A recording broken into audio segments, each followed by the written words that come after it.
Welcome to the Find Your Leadership Confidence podcast with Vicki Nedling. You are about to discover impactful lessons that help you grow as an individual, grow your confidence, and find the positive and good within you, so you powerfully and authentically become the best version of yourself. Be sure you visit our website at www.findyourleadershipconfidence.com. While you're there, subscribe to us via your favorite network. Now tune in, get ready, and enjoy the journey of emerging as a leader of exception in the 21st century. Welcome, everyone, to the Find Your Leadership Confidence podcast. I'm your host, Vicki Nedling, coming to you from Roswell, Georgia.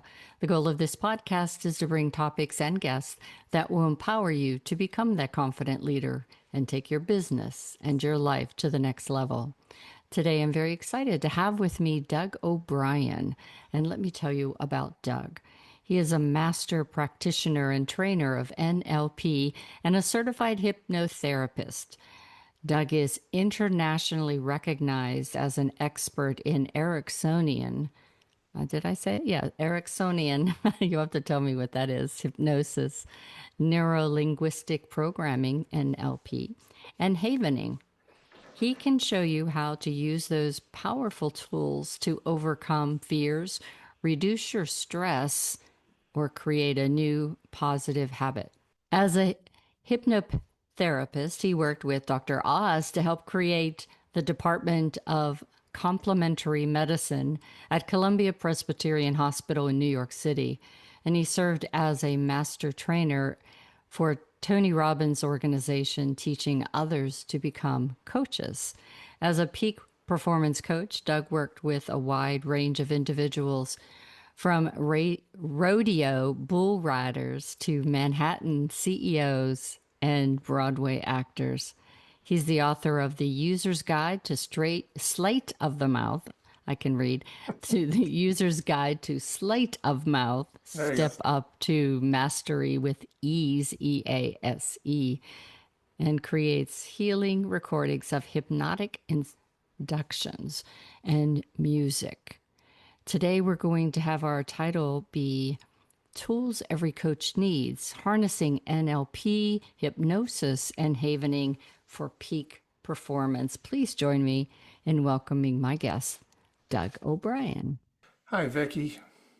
So good to have you on. Such a interesting topic. I think probably I had no idea what NLP was until I was in my 50s. Oh. So, I guess that we didn't really talk about it that much, but it's been very interesting. Since I've started podcasting, I have had several people discuss it, share information about it. But we always start with two easy questions before we get into all of this. And that is, first, tell everybody, where do you live? Where do you call home right now? That's a two-part question. I have an apartment in Brooklyn with my wife. Mm-hmm. We have an apartment in Brooklyn that she spends most of her time at. And then we both of us still have a house up in Ulster County in the Hudson Valley of New York, near Woodstock. I spend most of my time here, although we both, own them both. We both, see each other as often as possible. She's got work in the city and I've got work up here. Yeah. So. Yeah, she likes the fast pace, obviously. Yeah. Yeah. New York is an amazing place, and she's got a lot of really great work there. So we're very blessed to have both. Yeah, for sure. So we had a little bit about your background, but I always ask my guests to share a little bit about the journey. What made Doug do what he does today? And talk about some of the challenges that maybe informed why you do what you do today. Is this part of the easy question part? This could go on for a while. Well, Vicki, since you asked, I started off my professional life, if you will, as a musician. I moved to New York City to play in a rock and roll band, or rock and roll bands. I didn't have one in particular that I came to New York City to play in, but that worked for a while, and I was playing music and I was teaching music and doing musical things. And then somewhere around 1985, I took a firewalk weekend with Tony Ooh, Robbins, Tony. and he was teaching this weird shit called, oh, sorry about it, I shouldn't say that word, weird That's all stuff right. called NLP. Tony was an NLP teacher, a trainer of NLP. I had no idea what that was. I had no interest in learning it, to tell you the truth. But it was interesting. And then after doing the firewalk, it's like, whoa, this is amazing. I need to learn more. And so I kept going back and getting more. So I got eventually certified in NLP from Tony Robbins. People don't necessarily know this, but he was an NLP trainer at the time, and everything he did was leading up towards a certification. So that was as high as you could get in his training. And then I went back and became a trainer for him. So I was helping people in those trainings. So I was a trainer for Tony. And then because his organization kept growing, he finally made me a master trainer. So I was training the trainers and how to train the people. So Yes. it was a really good gig for a while, but then he stopped doing NLP and he sort of segued into doing his own thing.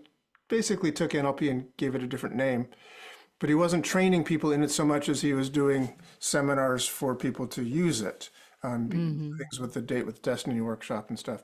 So at some point around 1995, I said, well, this has been great and I sort of need to create a life of my own. So I was struck on my own and started doing NLP programs and, as you said, Ericksonian hypnosis and other things like that.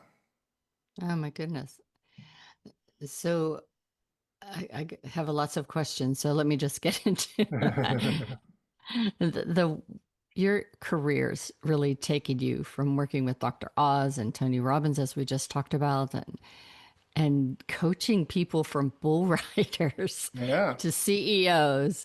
What inspired you to really, you get into NLP and hypnosis, but the thing, I get the NLP, but how do you become a certified hypnosis? I mean, what made you think, well, I should do this? Well, it's not as unusual as you think. Um, Uh-huh. NLP is derived from various different therapies. The founders of NLP, Richard Bandler, John Grinder, were modeling excellent therapists, basically. They're modeling Virginia Satir, who did family therapy. They were modeling Fritz Perls, who did Gestalt therapy. They were modeling Frank Fairley, who did this thing called provocative therapy. And then they modeled Milton Erickson, who did what we call Ericksonian hypnosis. Erickson just called it, psychotherapy. But he used a lot of hypnosis and a lot of storytelling in his work. And he was remarkable. He was an amazing genius in change work. And much of NLP that we know of as NLP is a result of Bandler and Grinder modeling Erickson's work. So much of what we'd think of as NLP is actually derived from Erickson's work. So it kind of led back. The more that I'd studied NLP, I discovered the people who were really good at it could even do Ericksonian hypnosis. And I thought, well, gosh, then I want to learn that. How do I go about that? So I started doing what I could to learn everything I could about Ericksonian hypnosis. Oh, wow. And then how does your experience with mind and body connection shape your view of what truly means you can help someone change? I mean, gosh, how does this mind and body connection shape that, mold that person to be able to change and even see the need to change? Well, as I said, I came from this background with Tony Robbins, and Tony was really amazing at being able to take, sort of generalized concepts and present them in a way that everybody could benefit from them. So he's able to take, NLP processes and make it applicable to 2,000 people at once in a seminar, So there's ways that we are all individuals, but we also have a lot of commonalities. We all have dreams that we want to get to. We all have obstacles that are stopping us from getting those dreams. So, if we can find ways of getting past those obstacles, in a way, we're all writing the same story. We're all living the same hero's adventure. So how do you do that collectively is something that Tony really modeled beautifully. But then Milton Erickson always said, every individual is as individual as their own thumbprint. So you've really got to stop and like listen to the individuals and find out what their specific story is. So it is really, everybody has the ability to use their mind and body together. And, you know, we have, as Milton Erickson said, we have everything we need inside us to accomplish what we want to accomplish. The task then for the therapist, if you will, or the coach, is to help the person get in touch with those resources, you know, help them overcome their obstacles and get in touch with their own personal strengths and resources to do what they want to do in their life. So it's a really kind of an interesting mix between, you know, what humans can do and what the individual can do. And the coach really is an important conduit to finding where it works for that particular individual that he's coaching or she's coaching. And I think that's so important because so many people just don't know. They kind of rush through life and don't even take the time to think about those things. So what are a few simple practical NLP techniques that coaches or leaders can use to do right away to support or inspire their the confidence in those that they're coaching? Well, I think one of the main things to recognize is that we are, in a way, animals that, like dogs, like dolphins, like other animals, we have a stimulus response mechanism in our brain.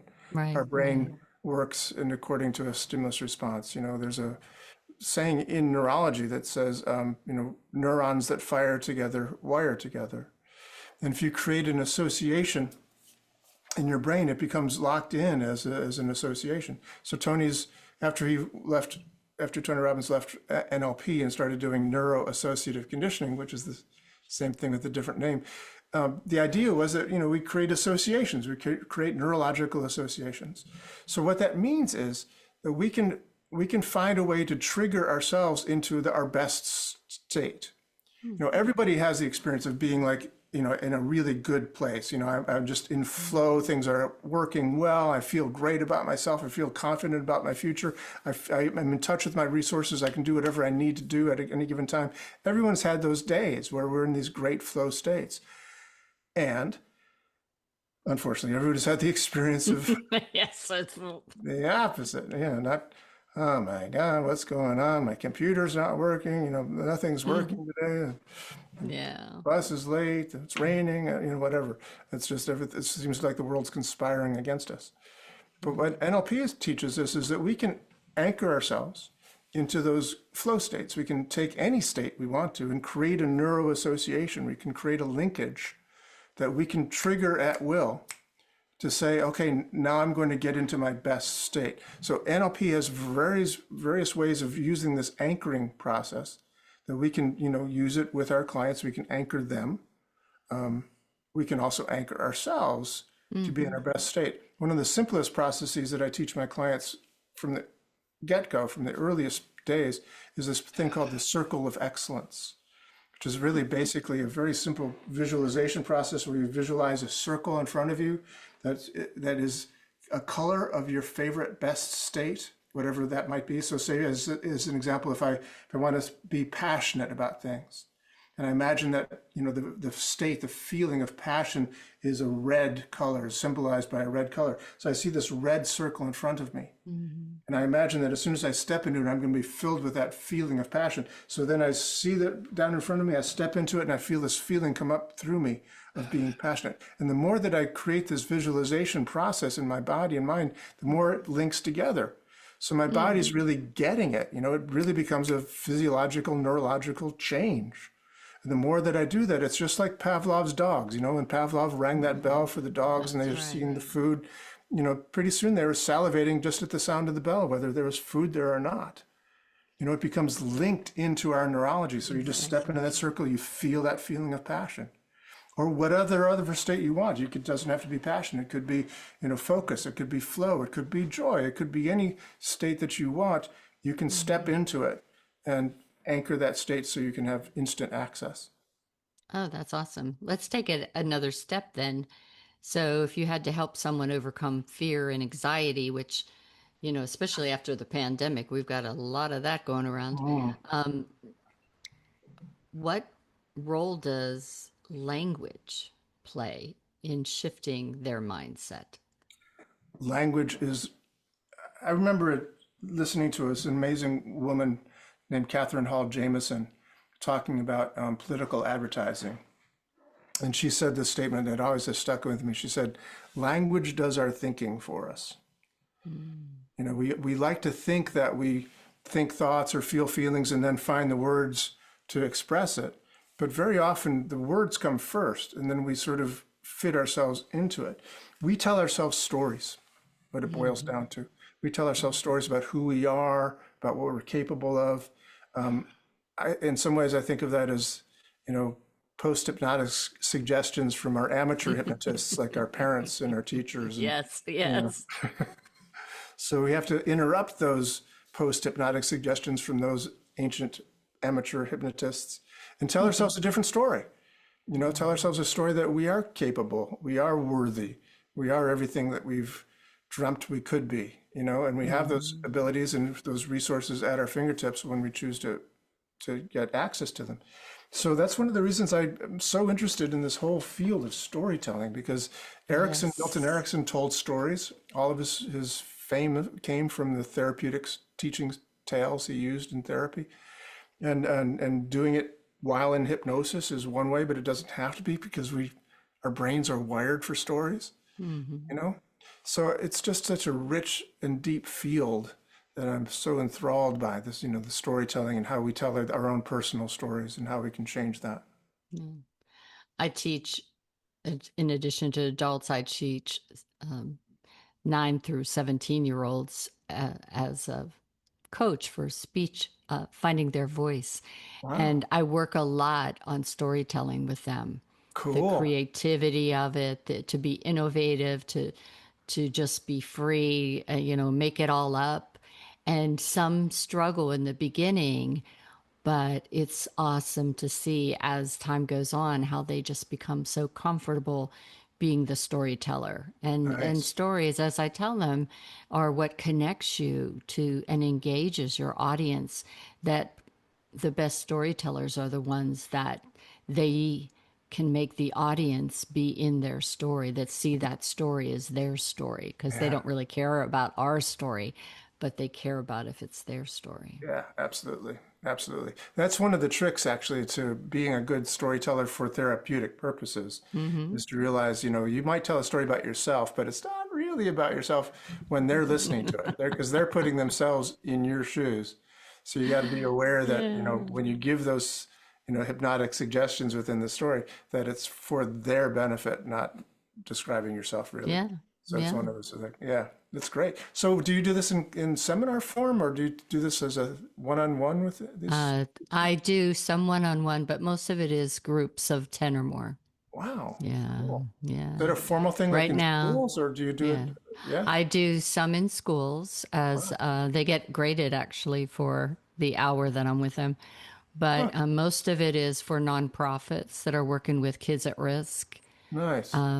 And so I do that about 4 days a week.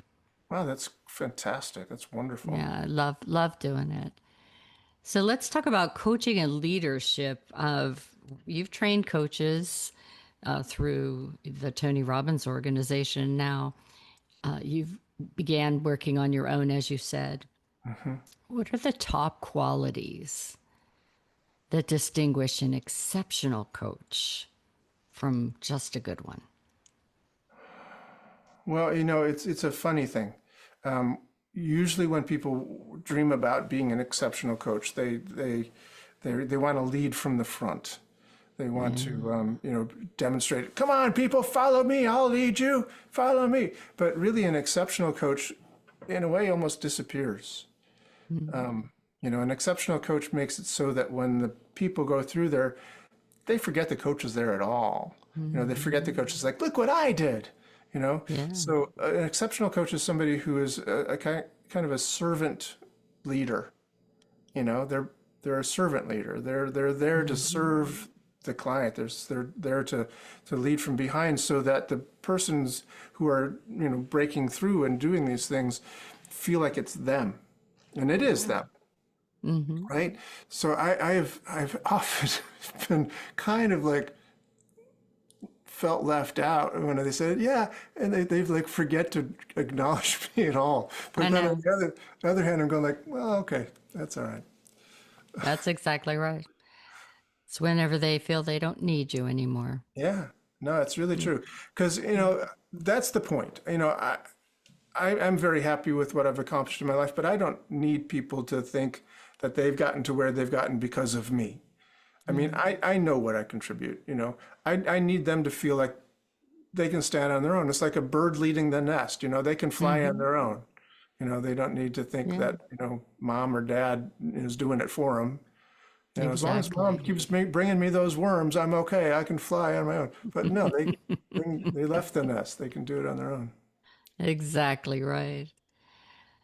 How can coaches avoid burnout and while you're constantly supporting others and emotional and mental well-being, but you do have to, just like on an airplane, remember that you need Yes, that. So yes. talk to us about that a little bit. Put your oxygen mask on first. Hmm. Yeah, exactly right. That's exactly right. The thing about medicine, the thing about being a doctor, things about being a therapist, is that yeah, you are responsible, but you're not attached. The client. We're not actually fixing them. We're not actually doing that. We're creating an environment where they can do it for themselves. You Yeah. know, and so there's a little bit of that. You know, part. Erickson put it like this. He said that we have a both and awareness. Our unconscious mind has a both and awareness. So we're both part of the process, but we're also a part from the process at the same Mm. time, right? So we want the client to succeed, but we're not attached to their success. We're giving the space for them to, like, the metaphor before of leaving the nest. Yeah, I mean, we've in this little house up here in Ulster County, we've had some really interesting times watching robins build their nests in the Yeah. springtime, right outside this kitchen window here of ours. Hmm. And and my wife is so wonderful. She just gets so like, oh, is they gonna leave? Okay. And this one little robin, this one time, the fourth of four, the runt of the litter, was the last one, obviously, to leave the nest, and it had trouble. It went to the edge and it tried to fly and it landed on the ground and it hopped back up in the lower branches and worked its back way up to the nest, and then it was like, wah, wah, wah. It's like, oh, and the mother came back, gave it a worm, but then she left and she was like nowhere to be seen. We thought she had left. I mean, she was obviously somewhere Abandoned. nearby watching, but I didn't know where she was. And finally, the little bird, got its wings and started flying and ran across the yard and landed halfway across the yard. And as soon as it landed, the mom appeared out of nowhere, was with her, gave it another little worm and stuff. But that's kind of what we do. We give them the tools they need to launch. And then we have to just say, it's up to them. It really is up to them. We'll do what we can to help them. But I've 5 o'clock, it's time for beer, and I'm going to kick back and wish them well. Yeah, so true. Yeah. I was coaching a mom who has a nonprofit, and her son committed suicide. So this Oh whole God. nonprofit is to prevent suicide and provide support and understanding. And so I've been coaching her because now she has to be a speaker and but no one can tell her story as Yeah. best as she can. No. And it was one of those things where, she had 3 events, and the first one was like small, intimate kind of thing. Okay, you got that. And the next one was to be with a doctor just on a small panel, but talking to doctors, but it was okay. And then the next one is your bigger crowd on your own. And it was, you can do this. You did these other things, no problem. And, just look at me as if I'm in the audience and talk to me, just have a Yeah. conversation with me. But I just kept on telling her, you know your story. There's nothing for you to need to even memorize. If you tell your story, people will be engaged, people will connect, people will Yeah. understand. And I think the best thing was when she texted me after that last one to say, I did good. It's like, see, there you are. There you You are. didn't you didn't need anybody else.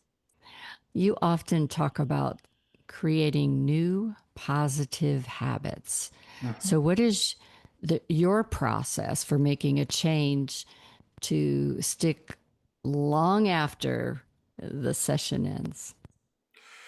That's a beautiful question.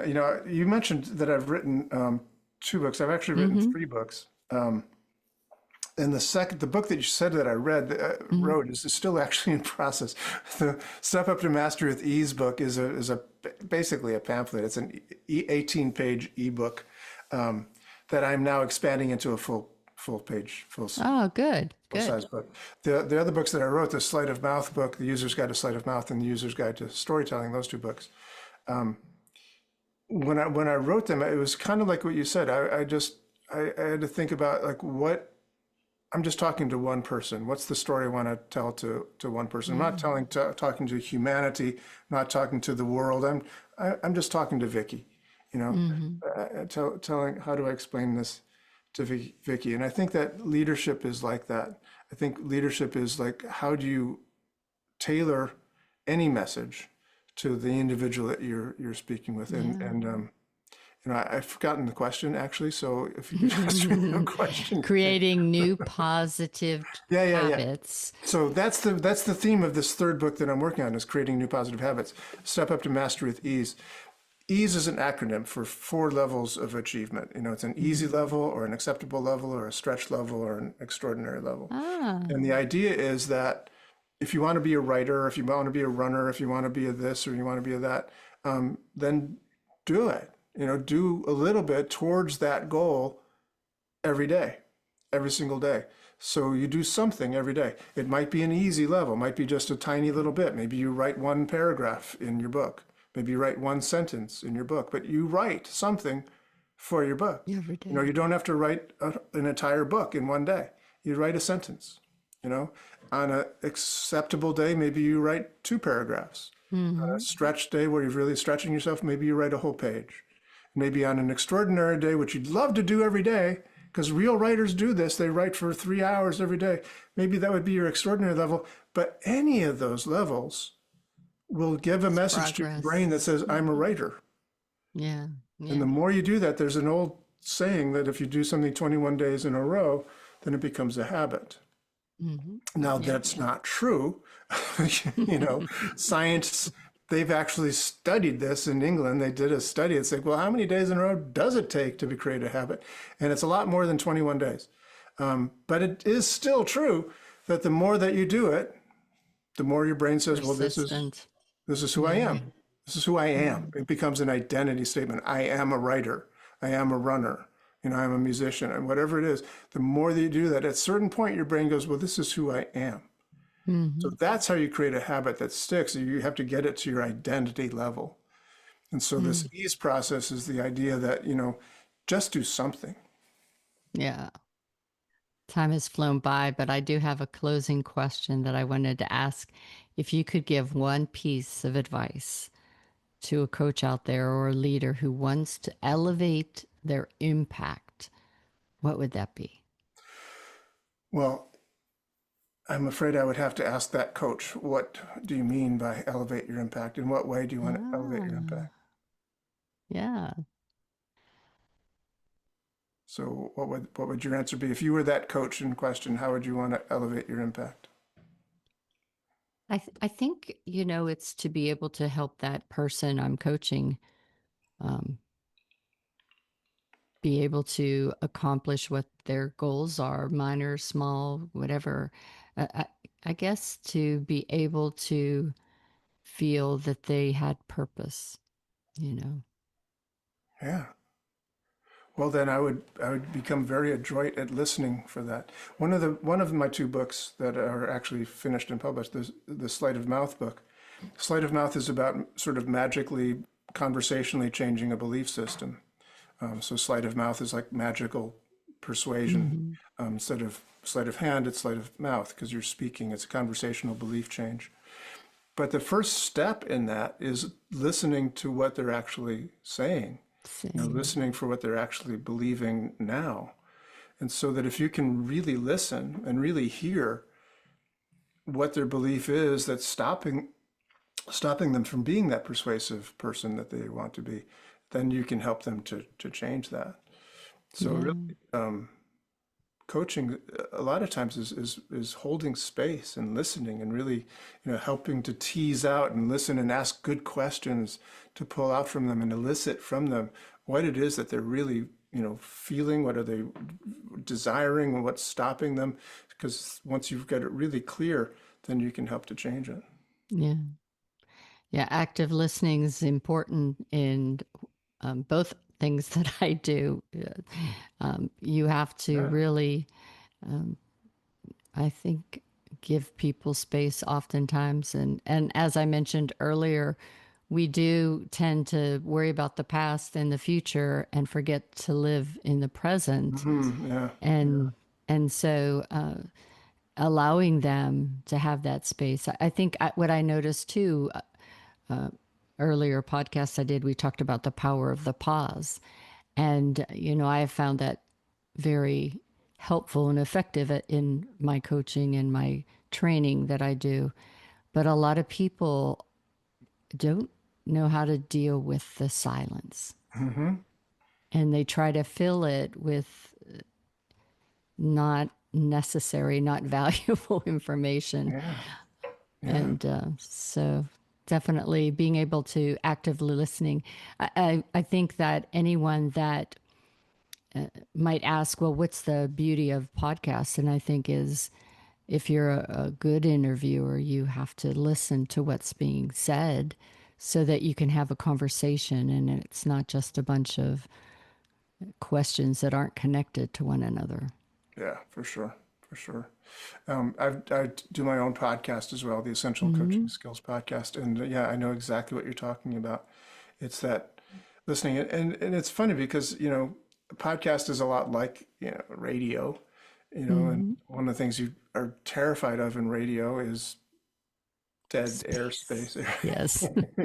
Yes. Silence in radio is like, I know. What's happened to the radio? Is it okay? So you got to be real careful with that.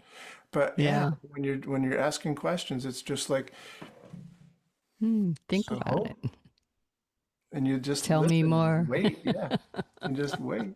Milton Erickson, by the way, great Milton Erickson was great at that. He would just say, "So, what do you think?" And he'd put his hand in his and he'd just stare, just look at the person and just sit and wait. Yeah, I got all day. Well, time has flown by, but I'm sure people are intrigued and as interested as I was in this conversation and want to know more how to connect with you. As always, I do have a slide with all of Doug's information. You can get it on my YouTube channel, Vicki Nettling. Please subscribe if you haven't done so, or my findyourleadershipconfidence.com website. The website is essentialcoachingskills.com. Again, essentialcoachingskills.com. Facebook is his name, Doug O'Brien, NLP Hypnosis. Again, his name, Doug O'Brien, NLP Hypnosis. On YouTube, it's at Doug O'Brien, NLP /videos. And X is Doug O'Brien, NYC. So again, check out all of those locations. I'm going to let Doug talk to you a little bit about what he puts out on his website as well as his social media channels so that you can check those out and perhaps DM him. Doug? Yes. Well, I actually have more websites than this. One of my websites is called ericksonian.com. Another one is ericksonian.info. I try to put out a lot of information. My website, the main one that I'm using these days is Essential Coaching Skills, because I've often thought that if a person's going to be a coach, there's some skills that are kind of essential for being a good skill. So I try to present those. And one of them is NLP. One of them is this book, The Sleight of Mouth, listening for beliefs and how to change beliefs conversationally. Because a lot of times that's what we do in coaching is we listen for beliefs and try to change them conversationally. We're just having a conversation. So it's really good to be able to do that. And then of course the storytelling is so much there. You mentioned in the introduction that I also do the havening techniques. Yes. That is something that I do and that I often use with coaching. That is a psychosensory therapy along the lines of EMDR and tapping, that sort of stuff. But Yeah. it's newer, and it sort of takes what we've learned from those other techniques and makes them even better. So the havening techniques are pretty amazing ways we can do self-care, and we can really heal the past, heal the traumas from our past. It's exceptional stuff. Yeah, I've interviewed a few people that include the tapping, and again, was first time ever heard of it, but been very, very much impressed by the results of it. All right. Thank you so much for being a great guest. I enjoyed our conversation. You shared so much wonderful information and guidance. And hopefully, anyone out there that's thinking about being a coach or our coaches might want to check out those books as well as more information, connect with Doug to see maybe how he can help you. Very good. Thank you so much for having me, Vicki. You're welcome. As always, I remind everyone that life is a journey and it's up to you to enjoy the ride. This is Vicki Nettling signing off. Thank you for tuning into the Find Your Leadership Confidence podcast with Vicki Nettling, where we share impactful lessons that help you grow as an individual, grow your confidence, and find the positive and good within you so you powerfully and authentically become the best version of yourself. Remember to visit our website at www.findyourleadershipconfidence.com and enjoy even more great episodes like this one.